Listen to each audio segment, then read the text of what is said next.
How many times have you found yourself dealing with the opinions of others?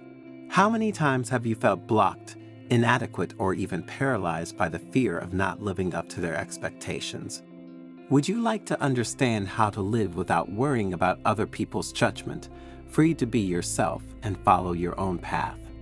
If the answer is yes, then this video is for you because, thanks to a Zen story, you will learn to act as if nothing and no one bothered you. The Buddhist wisdom and timeless teachings you will hear will show you how to find inner peace and emotional balance, even in the face of the most difficult challenges. And if you stay until the end of the video, you will discover how to free yourself from the weight of other people's judgment and regain confidence in yourself. And again, how to face adversity calmly and wisely without letting yourself be overwhelmed by negative emotions and living an authentic life in harmony with your values. But before continuing, subscribe to the channel and activate notifications so that you are informed when we publish new content for your spiritual growth. As the morning sun filtered through the bamboo leaves, the elderly Buddhist monk Arìko walked slowly in the monastery garden, absorbed in his thoughts. It was the day he would teach a crucial lesson to his disciples: act as if nothing and no one bothers you. Arriving at the main pavilion, the disciples waited impatiently, sitting in a circle. There was Taro, young and impetuous, eager to prove his worth. Hana, shy and introverted, tried to hide her insecurities. Kenji, intelligent but anxious, constantly feared the judgment of others, and many more, each with their own hopes, fears, and aspirations. Arìko took her place in the center, her gaze calm and serene. "My dear disciples," he began in a deep, melodious voice, "today I will tell you about a fundamental principle for achieving inner peace and balance." A murmur of curiosity spread among the disciples. Arìko smiled slightly. "I understand your surprise. We live in a world full of distractions, negative events, people who can hurt or upset us. But true wisdom lies in not allowing these external influences to disturb our inner peace, to shake our imperturbability." The monk stood up and approached Taro. "Taro," he said gently, "imagine yourself as a quiet lake. The waters are clear and serene, but then a strong wind picks up and the waves start to stir. What happens to the lake?" Taro thought for a moment before answering. "Master, the lake loses its calm. The waters become cloudy and agitated." Arìko nodded. "Exactly. But what happens when the wind dies down?" "The lake gradually returns to its calm. The waters calm down and regain their clarity." "That's right, Taro. Our mind is like that lake. External events, the words or actions of others, are like the wind that can disturb the waters. But if we learn not to react, not to allow these influences to shake our inner peace, then our mind will always return to its natural serenity." Arìko turned again to all the disciples. "Don't get me wrong. I'm not saying we should ignore what's happening around us or suppress our emotions. Instead, we need to be aware of what we feel, but without allowing these emotions to control us. We must learn to observe our thoughts and sensations with detachment, as if we were spectators of a film." Hana raised her hand. "Master," he asked with a trembling voice, "but how do we not let ourselves be influenced by the judgment of others? I often feel inadequate, as if I am never enough, and this creates an enormous sense of frustration for me." Arìko smiled at her warmly. "Hana, the judgment of others is just an opinion, a reflection of their insecurities and fears. It doesn't define who you really are. Your essence is pure and luminous, like a rough diamond. Don't let other people's words dim your shine. Remember, true strength lies in self-acceptance and recognizing your intrinsic worth, regardless of what others think or say." Then, addressing all the disciples, he continued, "This does not mean becoming indifferent or insensitive. On the contrary, acting as if nothing and no one bothered us allows us to develop greater compassion and understanding towards others. Because when we are no longer slaves to our emotional reactions, we can see things more clearly and act with wisdom and benevolence. Listen to this story, said Arìko. One day, a samurai went to a Zen master to ask him for advice on how to achieve inner peace. The master invited him to sit down and offered him a cup of tea. While the samurai drank, the master continued to pour the tea until the cup overflowed. "Master," exclaimed the samurai, "the cup is full. It cannot hold any more tea." The master smiled and said, "Like this cup, your mind is full of opinions and prejudices. And if you want to learn something new, you have to empty your cup first." The samurai understood the lesson and thanked the master. From that day on, he committed himself to practicing meditation and cultivating a beginner's mind, open and receptive to new experiences. Arìko concluded the story by saying, "Like the samurai, we too must learn to empty our minds of negative thoughts and destructive emotions. Only then will we be able to welcome the peace and serenity that reside within us." The disciples remained silent, reflecting on the master's words and retracing their memories linked to past events and encounters in which they had found themselves in certain situations. Then, Kenji asked, "Master, how can we not worry about what others think? I'm afraid of disappointing the people I care about." Arìko calmly replied, "Kenji, the fear of disappointing others is a trap that prevents us from being authentic.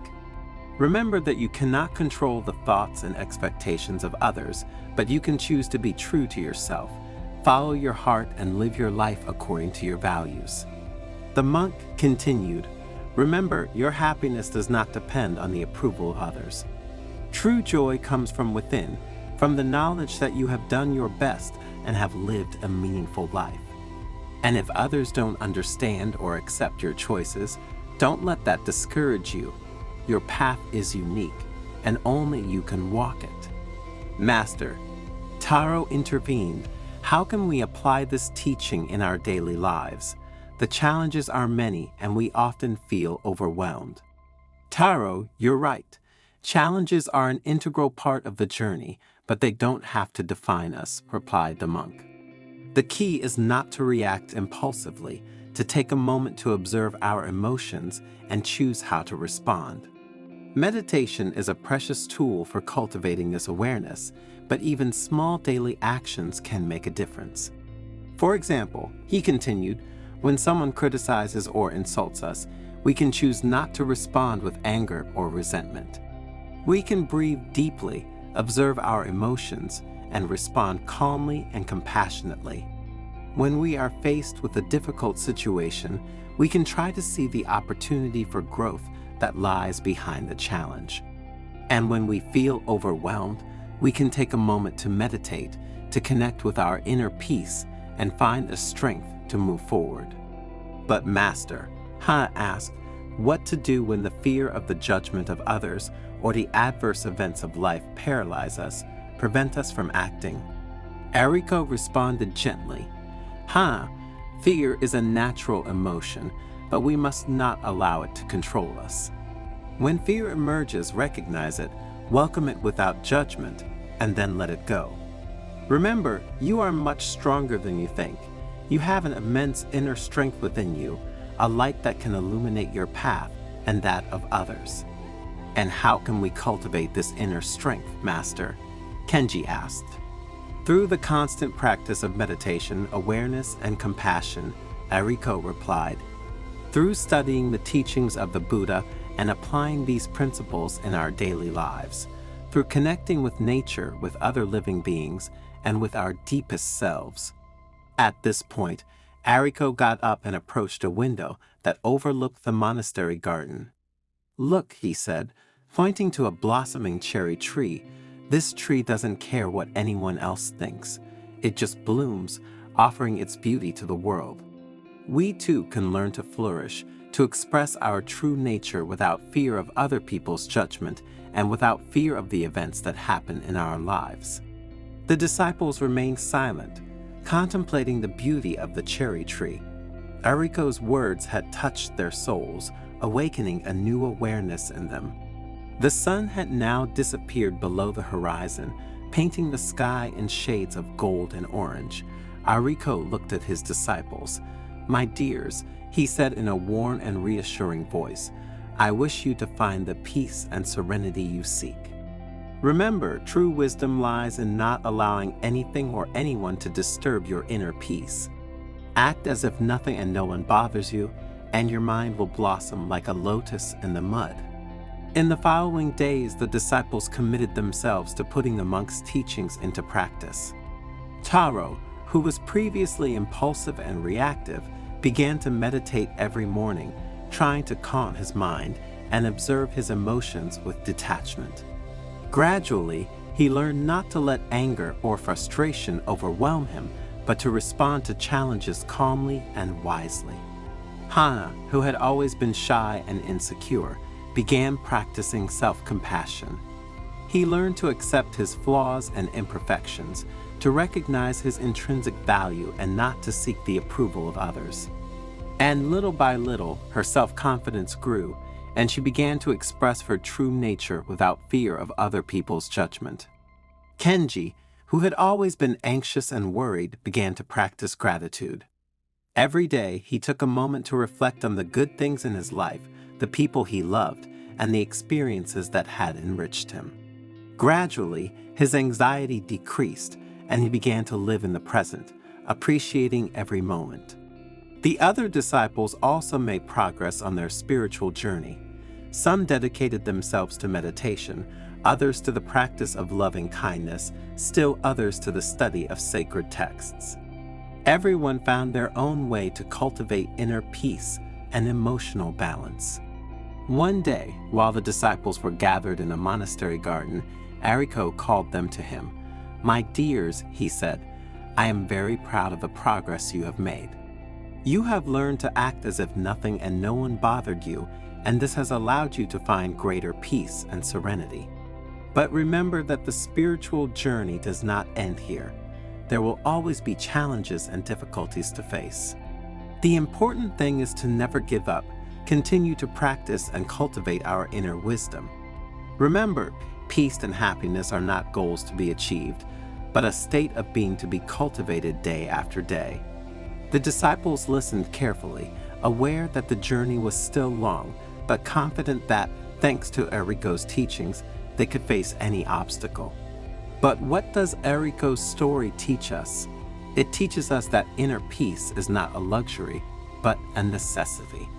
In an increasingly frenetic and stressful world, it is essential to find a lifeline within ourselves, a place of peace and serenity where we can take refuge when the storms of life overwhelm us. Meditation, mindfulness, compassion, and gratitude are powerful tools that help us cultivate this inner peace. But even small daily actions, such as a kind smile, a gesture of help, or a word of comfort, can make a difference. Finally, let us always remember that our happiness does not depend on external circumstances, but on our ability to find peace within ourselves. And by acting as if nothing and no one bothers us, we can transform our lives into a richer and more meaningful experience, full of joy, love, and compassion.